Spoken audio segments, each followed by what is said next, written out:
Hey, yo, everyone, Andrew here, bringing you another video review. And what is today? Today is Wednesday, and I'm one of the few people in the world that actually thinks Wednesday is the best day of the week. Why? Because Wednesday is comic book day. So yes, today we are going to be doing my comic load for the week. This is my favorite week when it comes down to comics because four of my favorite titles come out: Wonder Woman, Batman, Nightwing, and Justice League. This is also one of my bigger weeks too, especially considering with the other weeks, a lot of the titles are getting canceled. None of the titles are getting canceled here. Lastly, before we jump into the reviews, this is also going to be the week where a lot of the Night of the Owls crossover starts. Two titles has Night of the Owls start up, and then the rest kind of have them prelude into. I'll talk about that more when I get to the titles themselves. So, with that said, let's jump into it. And starting things off this week is Batman issue number 8. I got two covers. I actually got the normal and then the one with the combo pack. He didn't have the variant cover for me this week, but maybe he'll have it next week. So Batman has kind of retreated to the Wayne Manor, and he's recovering in there, and he's contemplating, how kind of foolish he's been to kind of let the Court of Owls run amok and, do their dirty deeds and not believe in them, blah, blah, blah, whatever guilt Bruce is going through. Of course, it doesn't last that long because what do the Court of Owls do? They release their talons all over Gotham.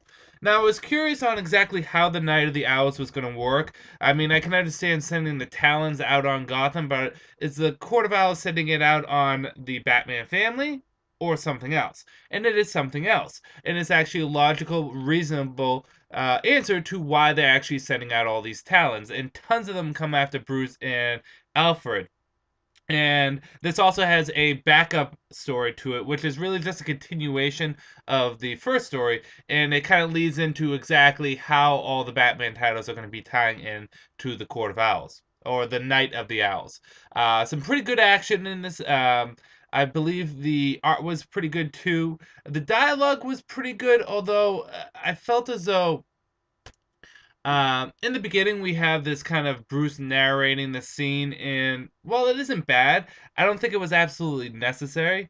It does put in perspective what he's thinking right now, but it wasn't absolutely necessary. And the ending was badass with what Bruce does to kind of start pushing the momentum on his side. Um, on a whole, I'm gonna give this a. I'll give it a 4.5 out of 5 stars. Really good writing, really good action. Uh, Batman has been probably the best title out of the new 52. This issue was just really good, and I do recommend people pick it up. So 4.5 out of 5 stars. Next, we're moving into the other Night of the Owl story, which is Nightwing. This story has kind of two stories in it. One story is telling the past of one of Dick Grayson's descendants and his life and how he kind of came into the Court of Owls because he does get recruited by the Court of Owls.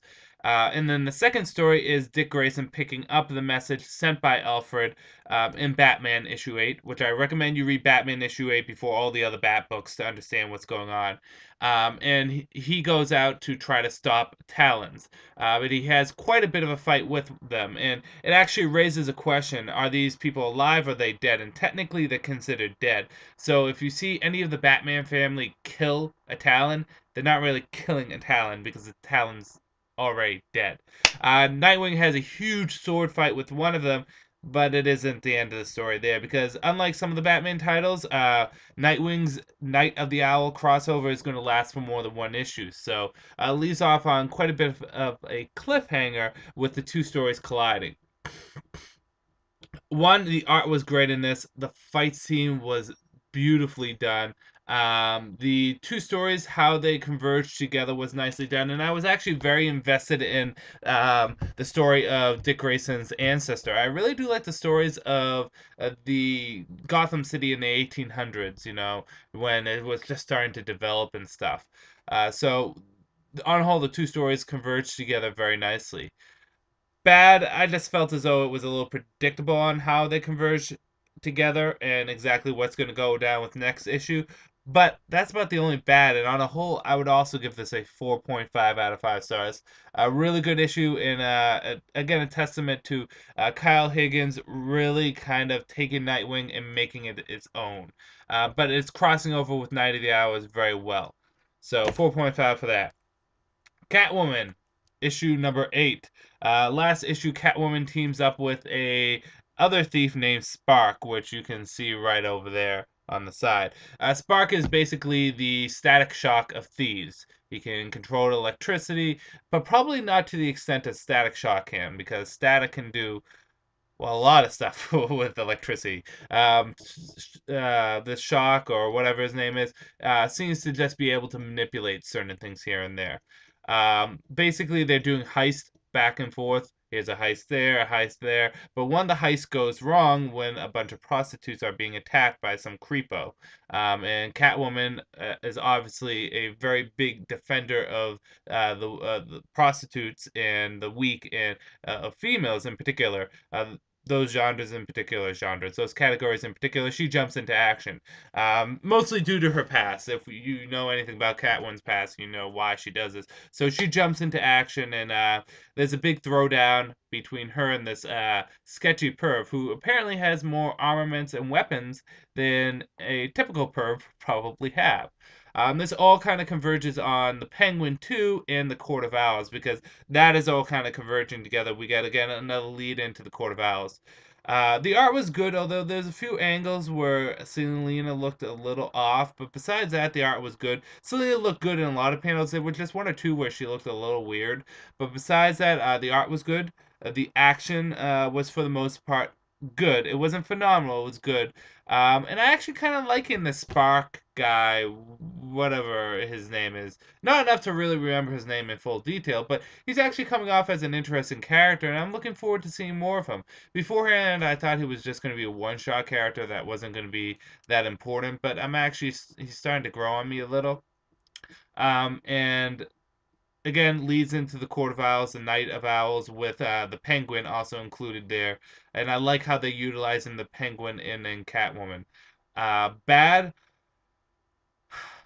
I don't think there was really any bad about this, but it didn't really blow me away either. I'm going to have to give this a 3.5 out of 5 stars. Fun, enjoyable, but it's going to be geared more towards Catwoman fans, but the Catwoman fans that do read this are going to enjoy it. So, Catwoman, issue number 8. Moving on to another Batman title is Birds of Prey, issue number 8. The Secrets of Black Canary revealed. I want to make one small note is that Batgirl, whoops, right here, has been in the Birds of Prey titles for what? Since issue number 3. So the past 5 or 6 issues, I think she's going to be a staple for the team. I could be wrong, but I don't think they're going to get rid of her off the Birds of Prey team, which I'm all well and good with if that's the case. Again, I could be wrong. It could just be a long crossover, but she fits on the team. It works out well. She should stay there. Um, Big thing in this is that Black Canary has a past. Black Canary had a husband, and now Black Canary doesn't. Why? I'm not going to reveal. But it brings on a black, dark cloud into Black Canary's life, and really that she is guilty of doing something very bad, and she will openly admit to it. Why she did it, we don't really know. But all these villains or all these agents are out to get Black Canary, and the Birds of Prey are trying their best to help her out. However, when the secret is revealed, will her friends really want to work with her still? Uh, the story really good in this. Very subtle things. There's nothing that we haven't seen before. A look into the past of a character, but it really is a good story. The art was good. The action was really good. The team has good synergy together. So it had a lot of good going for it. Bad. Where's Poison Ivy? No Poison Ivy. Yeah. There could have been at least a little bit of a mention or reference. She's even on the cover, but she doesn't show up in the book itself. On a whole, I think this team really works well together, and this is kind of what's the term? Dark horse. It's kind of that the comic that you really don't see coming, but it turns out to be a really good one. I'm gonna give this a 4.5 out of 5 also because this was such a good issue. I really enjoyed this, and if you haven't been reading this comic, you should jump on. Next is Red Hood and the Outlaws, issue number 8. Oh, by the way, this, if I do remember, this doesn't start the crossover with the Night of the Hours, but it will happen in the next issue. Red Hood and the Outlaws, issue number 8. Kind of a transition issue. Red Hood and the Outlaws return to Gotham to, well, take care of some unfinished business that Jason has. Basically, someone that he didn't kill, he has to go and now kill. And that person is holding a child hospital, or the child's wing of a hospital, hostage for Jason to show up. Big action, big explosions, and again, lead into the Night of Owls, which actually I was confused on how Jason was going to play into this, but it kind of works out. Good is that I don't like. I like how this team isn't holding any punches. They're gonna kill. They're gonna kill. Um, each of them, they don't mind. Uh, Two, I also like there was a Jason Todd, Tim Drake scene in there where they sit down, they talk with each other, for quite a bit, and it was actually pretty good. I really like that crossover. And the action was pretty decent. There's some good fight scenes. I think particularly with the Starfire and some of the Jason stuff here. Bad, this issue really didn't do anything other than just set up what's going to be happening in the next issue with the Night of the Owls. The story was okay, but it was forgettable. I'm not going to remember it next month. I'm going to be like, oh, we're doing Night of Owls right now. Uh, on a whole, 3 out of 5. Pretty decent issue, but again, it's going to be one of those lame duck issues. It's going to be that transition period. If anyone knows what lame duck period is. So, yeah, it was okay. I enjoyed it, but again, 3 out of 5. The Tim Drake, Jason Todd moments were probably the best. On to Wonder Woman, issue number 8. Last we left off with Wonder Woman. She is on a quest to get Zola back, who had been taken by Hades. She goes to Hephaestus, who gives her a bunch of weapons to help her when she goes into the underworld. And her and Hermes go into the underworld. And they face off against Hades. Surprisingly enough, time passes differently in the underworld. To Zola, it's been months, but to Wonder Woman, it's been like a day. Wonder Woman gets decked out in tons of weapons too. Has a very, very big cliffhanger too. So on to the good. The art was fantastic. There was great fight scenes, especially Wonder Woman versus the Dead. Hermes also jumps in there, and he does a lot of good fighting too. He rips one of the corpse's body open with his feet talons, which is pretty cool.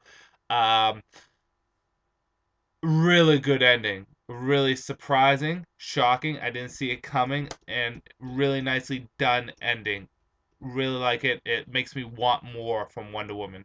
Uh, Bad. The only bad I can say is Wonder Woman openly admits to kind of lying in this, but Wonder Woman's supposed to be the avatar, not the avatar, but the embodiment of truth. So that kind of nudged me a little bit. But other than that, well, this comic has been one of those long epics. It's paying off. This was a fantastic issue.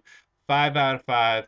Pick this up. If you enjoy Greek mythology, or if you enjoy just kind of the um, this fantasy world of comic books, you're gonna enjoy Wonder Woman. It was really good this week, really good. And I got my friend into this comic, and he is loving it. I got one of my friends. I got a few friends into comics, but I got one of my friends into Blue Beetle, Justice League, Stormwatch, and Wonder Woman. I just recently got him into Wonder Woman. He's loving it, and there's good reason. That was a fantastic issue.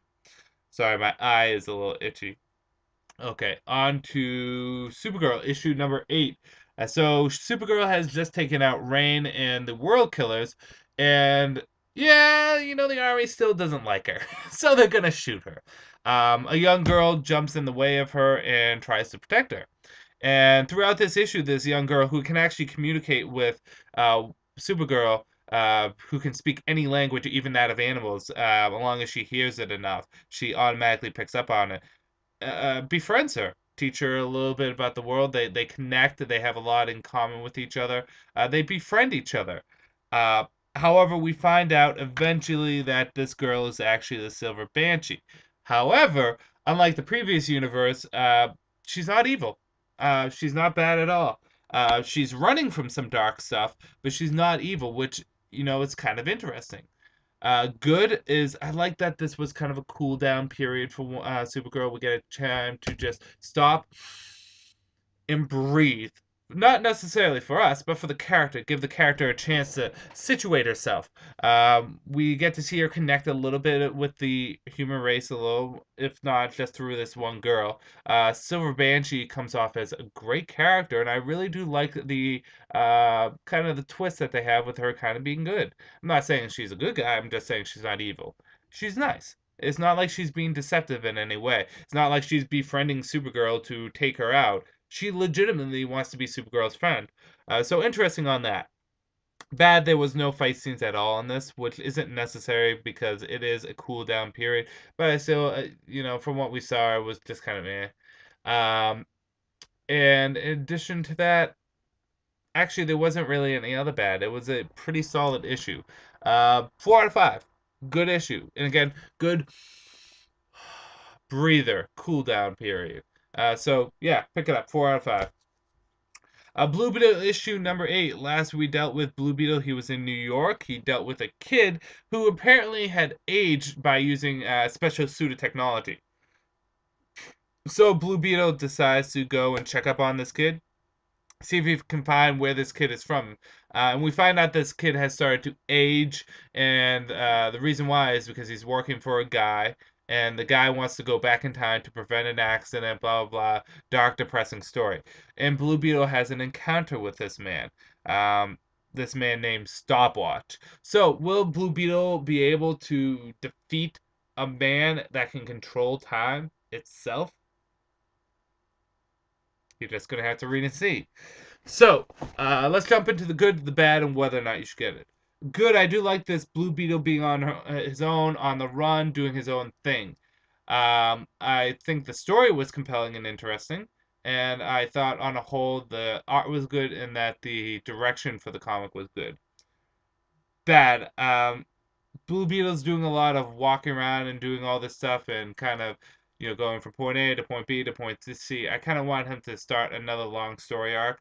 Um, the individual issues and stories are nice, but it would be nice for him to go into a story, another story arc. Some story elements are being transitioned over, like the Brenda stuff and the Paco stuff. We're still seeing some stuff with that, but I would like the Blue Beetle story to kind of advance a bit and to move forward a bit.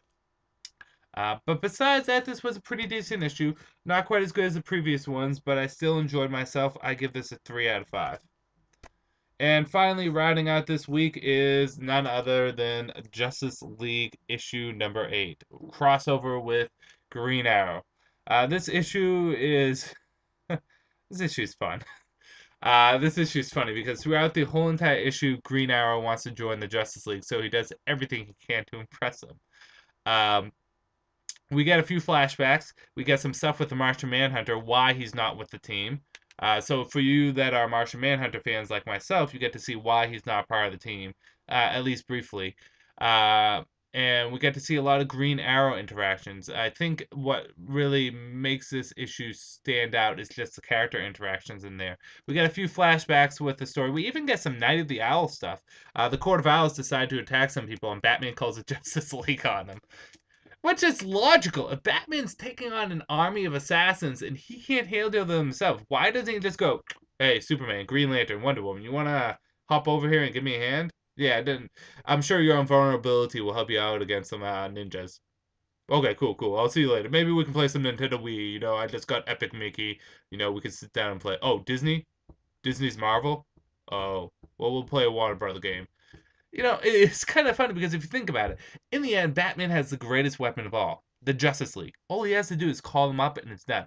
Now, there's certain situations where Batman can't get a hold of the Justice League. Maybe they're out, or maybe he's just put in a precarious position that he can't. But with the downtime, the cool down period that he had between the issues, why doesn't he call the Justice League to help him out? So, yes, uh, the Night of the Owls does cross over a little in Justice League, just a little. Good. The art, although may not be everyone's cup of tea, I actually really like the art. I thought the action was fun. There wasn't a lot of fighting, but there was a lot of fun action scenes, particularly with Cyborg and Yeah, just particularly with Cyborg, we learn more about Cyborg's powers. Apparently, he can boom tube. However, if he does it too much, they get sent to Apocalypse, and he needs to reboot. I thought the team working together was very well. How they're a very close knit, exclusive team. How they, some of them want to bring in new members, but some of them are content the way they are, and how they've grown as a team too. I mean, we only had about 2 issues in the present, but we get to see this team working together, and they work perfectly together. Every team member has a job, a position, and works out well, and a personality too. Uh, so that's good. And like I said, the Green Arrow stuff is just funny. It's hilarious. Him trying to impress the Justice League really is enjoyable. Bad. Uh, this goes over a span of 3 weeks. This issue, 3 weeks of Green Arrow trying to impress the Justice League, and week two is when the Court of the Owl stuff shows up, and then week three Batman's perfectly fine. So I mean, obviously we know Batman's going to come out unscathed, but still, it was kind of like, oh, well, he'll be perfectly fine after this. Um, Second thing is in this, Wonder Woman's powers are still debatable. It shows her lifting a plane and flying, but I thought in the new DCU Wonder Woman couldn't fly. I could be wrong. Who knows? I think she can't fly, but in her comic, she can't fly. And other than this one instance, I think it might have just been a drawing error. But other than that, this was a solid issue. This was better than last week, and it was a really fun issue. I will give it a 4 out of 5. So yes. So that is the comics for this week. Which one was my favorite? Well, you'll just have to see in my Andrew Cutter pick of the week tomorrow or Friday, whichever one I get time to do it on. And tomorrow is my birthday, April the 19th. I was born April 19th, 1987. So tomorrow's my birthday, and what do? I have to go and work and do stuff, and yeah, whatever. But I'll talk about that later. So those are your comic book reviews. I don't think anything else came out this week that I might have missed. I think Challenges of the Unknown, DC Universe Presents comes out next week, and I could be wrong, but I think Mr. Terrific comes out next week. I'm gonna go down to the comic book store just to check anyways. But yes, that is this week's in comics, and I want to hear your opinions and your thoughts on this week. I'm gonna end this review here. This is Andrew saying peace out for now.